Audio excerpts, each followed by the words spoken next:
শিক্ষার্থী বন্ধুরা, আজকের অনলাইন ক্লাসের ইকো কলেজের পক্ষ থেকে তোমাদের অভিনন্দন ও শুভেচ্ছা রইল।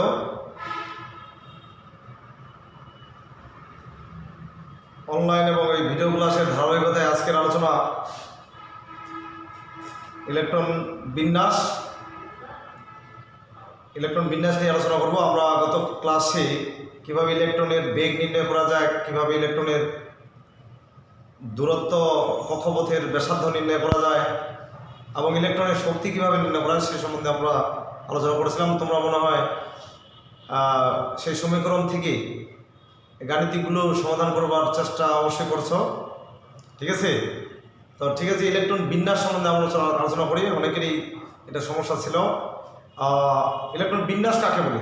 আমরা কোয়ান্টাম সংখ্যা কিন্তু আগেই পড়েছিলাম। কোয়ান্টাম সংখ্যা থেকে তোমরা নিশ্চয়ই বুঝতে পারছো যে ইলেকট্রনগুলি বিভিন্ন কক্ষপথ, উপকক্ষপথ এবং উপকক্ষপথে বিভক্ত, তাই না? সেই উপকক্ষপথে ইলেকট্রনগুলো ঘুরে। তাহলে দেখি বিষয়টা একটু। কোয়ান্টাম সংখ্যা থেকে তোমরা নিশ্চয়ই জেনেছো যে প্রতিটা কক্ষপথ উপকক্ষপথে বিভক্ত। যেমন প্রথম কক্ষপথের উপকক্ষপথ একটা, দ্বিতীয় কক্ষপথের উপকক্ষপথ দুইটি। দেখো বিষয়টা, প্রথম কক্ষপথের উপকক্ষপথ একটা, দ্বিতীয় কক্ষপথের উপকক্ষপথ দুইটা, আবার তৃতীয় কক্ষপথের উপকক্ষপথ তিনটা, চতুর্থ কক্ষপথের উপকক্ষপথ চারটা, 4s 4p 4d 4f। পঞ্চম কক্ষপথের উপকক্ষপথ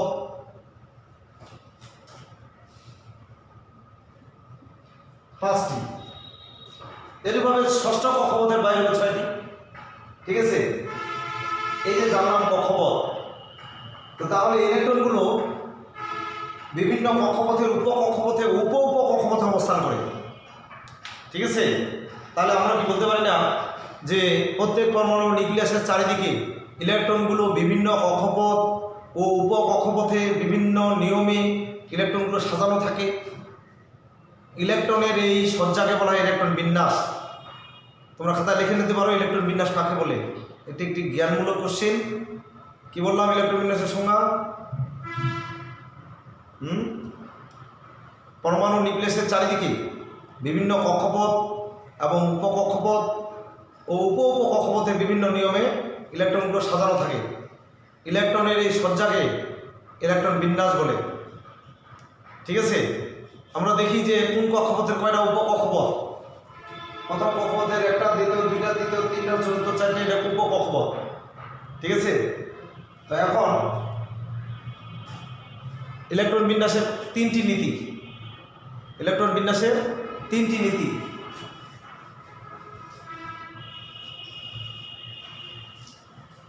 ইলেকট্রন বিন্যাসের তিনটি নীতির মধ্যে দেখো, 1 নম্বর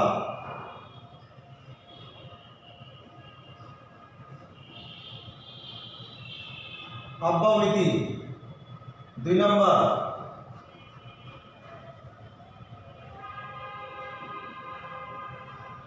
হুন্ডের নীতি, 3 নম্বর পলির বর্জন নীতি, 3 নম্বর পলির বর্জন নীতি। এই তিনটা ইলেকট্রন বিন্যাসের নীতি। প্রথমে আমরা আলোচনা করবো আফবাও নীতি, ঠিক আছে? আফবাও একটি জার্মান শব্দ, যার অর্থ বিল্ডিং আপ, অর্থাৎ উপরের দিকে ওঠা, ঠিক আছে? যেমন একটি ঘর তৈরি করতে গেলে, ইটের ঘর তৈরি করতে গেলে প্রথম ইটটি নিচেই দিতে হয়, ঠিক আছে? প্রথম ইটটি মাঝখানে কিংবা উপর থেকে কখনোই শুরু করা যায় না, বুঝতে পারছো? ইটটি প্রথমে নিচে দিতে হবে, সবচেয়ে নিচে, তারপরে ইটের উপর ইট, উপর দিকে এইভাবে বিল্ডিং ঘর তৈরি হয়।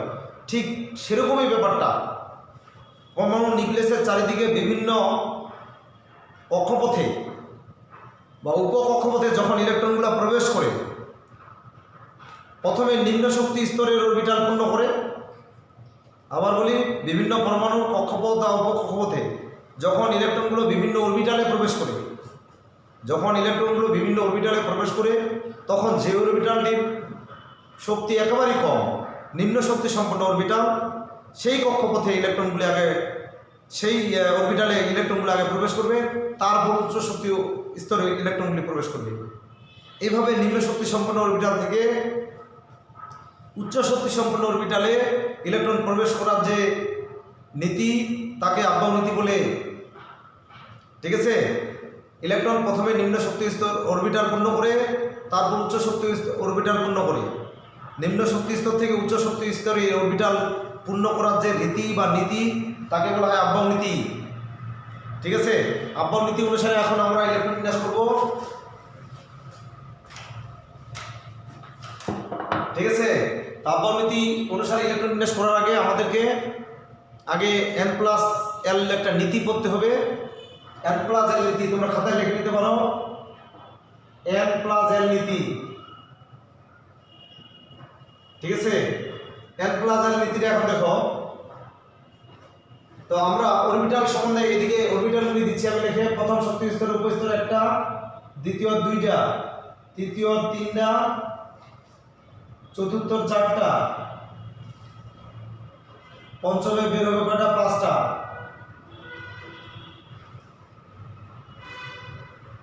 এইভাবে দেখো যে এই অরবিটালগুলো দেখতে পাচ্ছ, এই অরবিটালের মধ্যে সবচেয়ে যে অরবিটালের শক্তি কম সেটা হচ্ছে 1s, তারপরে 2s, তারপর 2p, তারপর 3s, 3s এর পর 3p, তারপর 3s 3p, 4s, 4s এর পর হবে 3d, 3d এর পর 4p, তারপর হবে 5s। এইভাবে চলতে আছে। এই অরবিটালগুলির মধ্যে সবচেয়ে নিম্ন শক্তি সম্পন্ন হচ্ছে 1s, তারপর 2s, তারপর 2p। এগুলো কি আমরা শক্তির ক্রম অনুসারে সাজায় লিখি। প্রথমে 1s, তারপর 2s, 2p, 3s, 3p, 4s, 3d, 4p, এইভাবে চলতে থাকবে। ঠিক আছে, এছাড়াও আমরা কোয়ান্টাম সংখ্যা থেকে জানি যে s অরবিটাল ইলেকট্রন ধারণ ক্ষমতা 2 বা এরকম হবে s2, p অরবিটাল ইলেকট্রন ধারণ ক্ষমতা 6 বা p6, d অরবিটাল ইলেকট্রন ধারণ ক্ষমতা হবে 10 বা d10, এরকম হবে।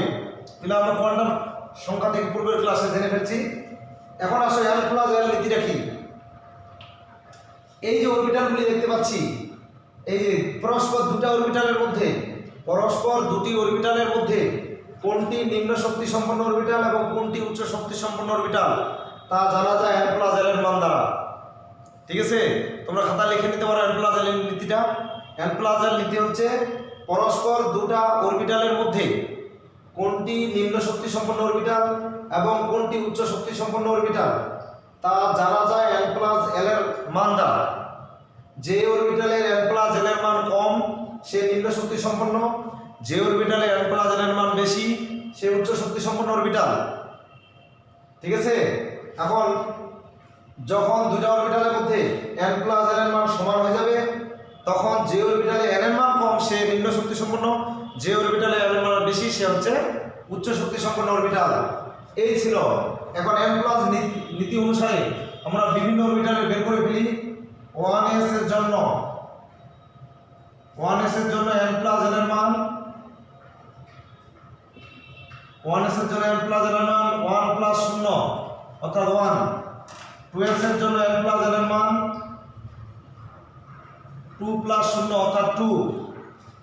3s এর জন্য n+l এর মান 3 + 0 অর্থাৎ 3। তোমরা দেখতে পাচ্ছ যে 1s থেকে 1s এর তোমরা 2s বড়, 2s এর তোমরা 3s বড়। 3s এর পর আছে অরবিটাল হচ্ছে তোমার 3p। 3s এর জন্য n+l এর মান 3 + 1 4। অতএব দেখা যাচ্ছে ইলেকট্রন প্রথমে 1s অরবিটাল পূর্ণ করবে, তারপর 2s, তারপর 3s, তারপর 3p। এইভাবে ক্রমানুসারে ইলেকট্রনগুলো প্রবেশ করতে থাকবে।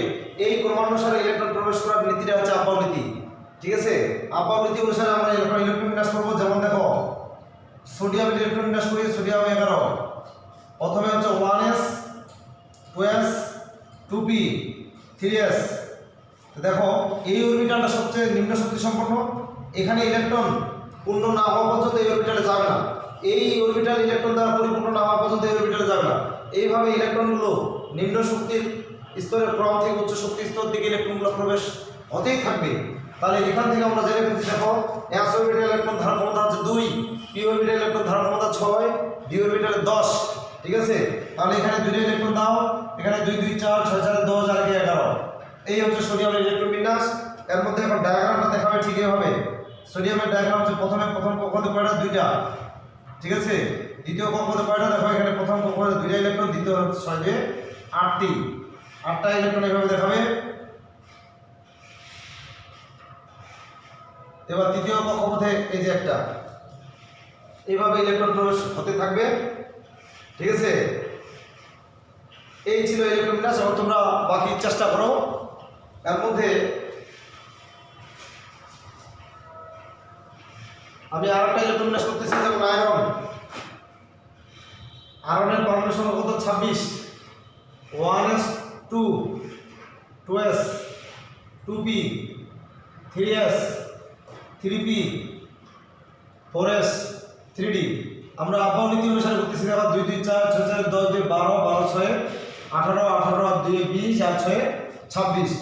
আবহাওয়া নীতি অনুসারে ইলেকট্রনগুলো প্রবেশ করলো, কিন্তু ইলেকট্রন বিন্যাস করার সময় আসলে ইলেকট্রন বিন্যাসটা এইভাবে দেখানো যাবে না। ঠিক আছে, আমাদেরকে কোয়ান্টাম সংখ্যা অনুসারে সাজিয়ে নিতে হবে।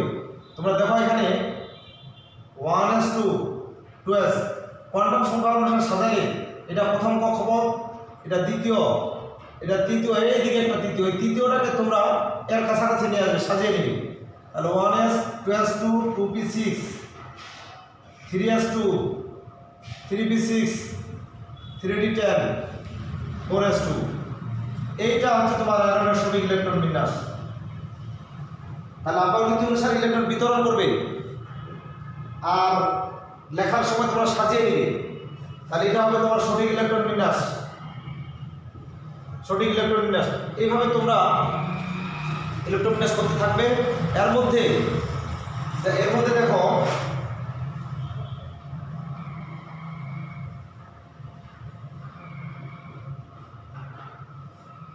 মধ্যে দেখো কপার এবং ক্রোমিয়াম, এই দুটি মৌল আবহাওয়া নীতি মেনে চলে না, অর্থাৎ আবহাওয়া নীতি লঙ্ঘন করে। আবহাওয়া নীতিতে এই দুটি মৌল আবহাওয়া নীতি অনুসরণ করে না, আবহাওয়া নীতি মেনে চলে না। ঠিক আছে, আবহাওয়া নীতি অনুসারে দেখো এখন এখানে দেখো কি হবে? 1s2, 2s2, 2p6, 3s2, 3p6, 3d, 4s। তুমি জানো যে 2 2 4 6 4 2 2 12 12 18 ইলেকট্রন কোথায় আগে প্রবেশ করবে? আবহাওয়া নীতি অনুসারে দেখো এখানে আগে 4s, তাহলে 18 18 আর 2 20, 20 আর 9 কত? 29। এই যে দেখতে পাচ্ছ কপারের ইলেকট্রন বিন্যাসটা থেকে ডি অরবিটালে কয়টা ইলেকট্রন? 9টি। তা আমরা জানি ডি অরবিটালের ইলেকট্রন ধারণ ক্ষমতা হচ্ছে 10। ঠিক আছে, এছাড়াও আমরা অরবিটালের সুস্থিতিকরণ নীতি থেকে আমরা জানি যে কোনো অরবিটাল দুই উপায়ে সুস্থিতিশীলতা অর্জন করতে পারে, পূর্ণ বা অর্ধপূর্ণ। পূর্ণ কিংবা অর্ধপূর্ণ হলে সুস্থিতিশীলতা অর্জন করে। যেমন উদাহরণস্বরূপ ডি অরবিটাল, এখানে দেখো ডি অরবিটালে মোট ইলেকট্রন ধারণ ক্ষমতা 10। এই ডি অরবিটাল যদি 5 হয় তাহলে স্থিতিশীলতা লাভ করে। তাই ডি অরবিটালের যদি ডি অরবিটালে 4টা ইলেকট্রন দেখা যায় তাহলে স্থিতিশীলতা অর্জনের জন্য এই ডি অরবিটাল তার পূর্ববর্তী অরবিটাল থেকে একটি ইলেকট্রন টেনে নিয়ে অর্ধপূর্ণতা লাভ করে। আবার ডি অরবিটাল ইলেকট্রন ধারণ ক্ষমতা 10, এটা আরেক উপায়ে স্থিতিশীলতা অর্জন করতে পারে ডি অরবিটাল। আরেকটা উপায় হচ্ছে তোমার যদি 10টা ইলেকট্রন থাকে, তাই ডি অরবিটাল এরকম হয় না। অর্থাৎ মনে রাখবা ডি অরবিটাল কখনো 4 এবং 9 হয় না। যদি 4 এবং 9 হয় তাহলে পূর্ববর্তী অরবিটাল থেকে একটা ইলেকট্রন টেনে নিয়ে 10 হয়। তাহলে এখানে বুঝে নাও বিষয়টা। এই যে ডি অরবিটাল দেখতে পাচ্ছ এখানে 9টা ইলেকট্রন আছে, অর্থাৎ পূর্ণ অপেক্ষা একটি ইলেকট্রন কম। তাই তোমরা মনে রাখবে এই স্থিতিশীলতা অর্জনের জন্য ডি অরবিটাল, স্থিতিশীলতা অর্জনের জন্য ডি অরবিটাল তার পূর্ববর্তী এস অরবিটাল থেকে একটা ইলেকট্রন গ্রহণ করে পূর্ণতা লাভ করে। এইটাই হচ্ছে কপারের সঠিক ইলেকট্রন বিন্যাস। আবহাওয়া নীতি অনুসারে ইলেকট্রন ছিল 9টি, এখানে হয়ে গেল কয়টি? 10টি। কিসের জন্য? স্থিতিশীলতা অর্জনের জন্য। তাহলে তুমি এখান থেকে প্রশ্ন হওয়ার একটা সুযোগ আছে যে এই কপার আবহাওয়া নীতি মেনে চলে না কেন? এই কপার সাধারণ ইলেকট্রন বিন্যাসের নীতি মেনে চলে না কেন? তাহলে তুমি লিখবা এটাই যে কপারের সাধারণ ইলেকট্রন বিন্যাস যদি দেখা যায় এর ডি অরবিটালে টোটাল 9টি ইলেকট্রন থাকে, যা পূর্ণ অপেক্ষা একটি কম। তাই পূর্ণতা অর্জনের জন্য বা স্থিতিশীলতা অর্জনের জন্য ডি অরবিটাল পূর্ণতা লাভ করে স্থিতিশীলতা অর্জন করে। মূলত আসলে এই কপার সুস্থিতিশীলতা অর্জনের জন্যই আব্বাও নীতি মেনে চলে না। ঠিক তেমনিভাবে তুমি ক্রোমিয়ামের ইলেকট্রন বিন্যাস দেখো 1s2 2s2 2p6 3s2 3p6 3d 4s 2 2 4 6 4 10 12 18 18 আর 20 আর 4 24। এই ক্রোমিয়াম ও সাধারণ ইলেকট্রন বিন্যাস নিয়ম মেনে চলে না। তুমি দেখো এখানে ডি অরবিটালে কয়টা ইলেকট্রন? 4টি। অর্ধপূর্ণ হইতে কয়টি দরকার? 1টি। তাই এই ডি অরবিটাল অর্ধপূর্ণ হওয়ার জন্য 4s অরবিটাল থেকে একটি ইলেকট্রন গ্রহণ করে অর্ধপূর্ণতা লাভ করে স্থিতিশীল হয়। মূলত এই ক্রোমিয়াম স্থিতিশীলতা অর্জনের জন্যই সাধারণ ইলেকট্রন বিন্যাস বা আব্বাও নীতি লঙ্ঘন করে। ঠিক আছে, যেমন উদাহরণস্বরূপ ক্রোমিয়াম 24 এর সঠিক ইলেকট্রন বিন্যাস 1s2 2s2 2p6 3s2 3p6। তোমরা বলো এখন কি হবে? তাহলে এখানে হবে 5, এখানে হবে 1, এটাই তার সঠিক ইলেকট্রন বিন্যাস। তাহলে আব্বাও নীতি অনুসারে 4, সঠিক ইলেকট্রন বিন্যাস 5। এখানে প্রশ্ন আসতে পারে ক্রোমিয়াম সাধারণ ইলেকট্রন বিন্যাস নিয়ম মেনে চলে না কেন? শিক্ষার্থী বন্ধুরা, এই ছিল আব্বাও নীতি। এরপরে তোমরা ব্যতিক্রম আরও মৌল আছে, যেমন পিডি 46, এটা ব্যতিক্রম। তারপরে তোমার পারমাণবিক সংখ্যা 41 থেকে 47, এই মৌলগুলো ইলেকট্রন বিন্যাস করবা, এগুলো ব্যতিক্রম। ঠিক আছে, এই ছিল আব্বাও নীতি। এখন আমরা আলোচনা করব হুন্ডের নীতি।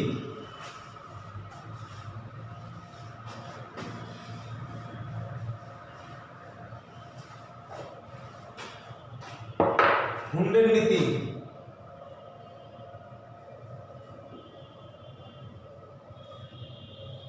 দেখো, হুন্ডের নীতি বিজ্ঞানী হুন্ড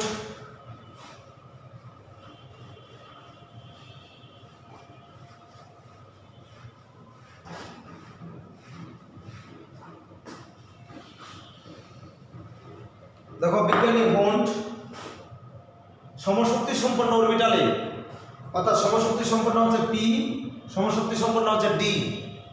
ঠিক আছে, সমশক্তি সম্পন্ন পি এবং ডি অরবিটালে ইলেকট্রনগুলো কিভাবে প্রবেশ করবে সেই সম্বন্ধে নীতি নির্ধারণ করেন। ঠিক আছে, পি অরবিটাল সমশক্তি সম্পন্ন কয়টি? 3টি, px py pz 3টা। ডি অরবিটাল সমশক্তি সম্পন্ন কয়টা? 5টি, dxy dyz dzx dx square থেকে y স্কয়ার dz স্কয়ার। আসলে এই পি অরবিটাল সমশক্তি সম্পন্ন 3টি, ডি অরবিটাল সমশক্তি সম্পন্ন কয়টি? 5টি। ঠিক আছে, এই শিক্ষার্থী বন্ধুরা, এই পি এবং ডি অরবিটালে ইলেকট্রনগুলো কিভাবে প্রবেশ করবে সেই সম্বন্ধে বিজ্ঞানী হুন্ড ইলেকট্রন বিন্যাসের একটি নীতি প্রদান করেন, যেটা হুন্ডের নীতি নামে পরিচিতি। তোমরা হুন্ডের নীতিটা লিখে নিতে পারো। সমশক্তি সম্পন্ন অরবিটালে ইলেকট্রনগুলো এমনভাবে প্রবেশ করবে, সমশক্তি সম্পন্ন অরবিটালে ইলেকট্রনগুলো এমনভাবে প্রবেশ করবে যেন সর্বাধিক বেজোড় অবস্থায় থাকতে পারে, বা অরবিটালগুলি যতক্ষণ খালি থাকবে, ঠিক আছে, ততক্ষণ পর্যন্ত ইলেকট্রন অযুগ্মভাবে প্রবেশ করতে থাকবে। যেমন উদাহরণস্বরূপ আসি হুন্ডের নীতি অনুসারে ইলেকট্রন বিন্যাস। প্রথমে আমরা আব্বাও নীতি অনুসারে ইলেকট্রন বিন্যাস করি 1s 2s 2p। কয়টা ইলেকট্রন? দেখো 7টা, এখানে 2, এখানে 2, এখানে 3, 7টা হয়ে গেছে। কিন্তু হুন্ডের নীতি অনুসারে ইলেকট্রন বিন্যাসটা দেখো 1s2 2s2 2px 2py 2pz 2 2 4 5 6 7। এই যে দেখো 3টা ইলেকট্রন পি অরবিটালে, এটা হচ্ছে হুন্ডের নীতি অনুসারে ইলেকট্রন বিন্যাস। হুন্ডের নীতি অনুসারে এবার অক্সিজেনের ইলেকট্রন বিন্যাস করো 1s2 2s2 2p4, কিন্তু হুন্ডের নীতি অনুসারে ইলেকট্রন এটা হচ্ছে আব্বাও, এটা আব্বাও নীতি অনুসারে, কিন্তু হুন্ডের নীতি অনুসারে ইলেকট্রন বিন্যাস 1s2 2s2। এই যে চারটা ইলেকট্রন পি অরবিটালে, এই চারটা ইলেকট্রন তিনটা পি অরবিটালকে তুমি এমনভাবে প্রবেশ করাবে অবস্থান যেন সর্বাধিক বেজোড় অবস্থা থাকতে পারে। 2px 2py 2pz ইলেকট্রন কয়টা? চারটা। চারটার মধ্যে এখন দেখো প্রথমে একটা একটা করে যাবে, অতিরিক্ত হলে আবার প্রথম থেকে যাবে। এই যে এই হচ্ছে হুন্ডের নীতি অনুসারে ইলেকট্রন বিন্যাস, অর্থাৎ পি এবং ডি অরবিটালে ইলেকট্রনগুলো এমনভাবে প্রবেশ করবে যেন সর্বাধিক বেজোড় অবস্থা থাকতে পারে। এই ছিল শিক্ষার্থী বন্ধুরা হুন্ডের নীতি। ঠিক আছে, আজকে এই পর্যন্তই। আমরা আরেকটা নীতি থাকলো, সেটা হচ্ছে পরিবর্তন নীতি। সামনের ক্লাসে আবার আলোচনা করা হবে। ধন্যবাদ।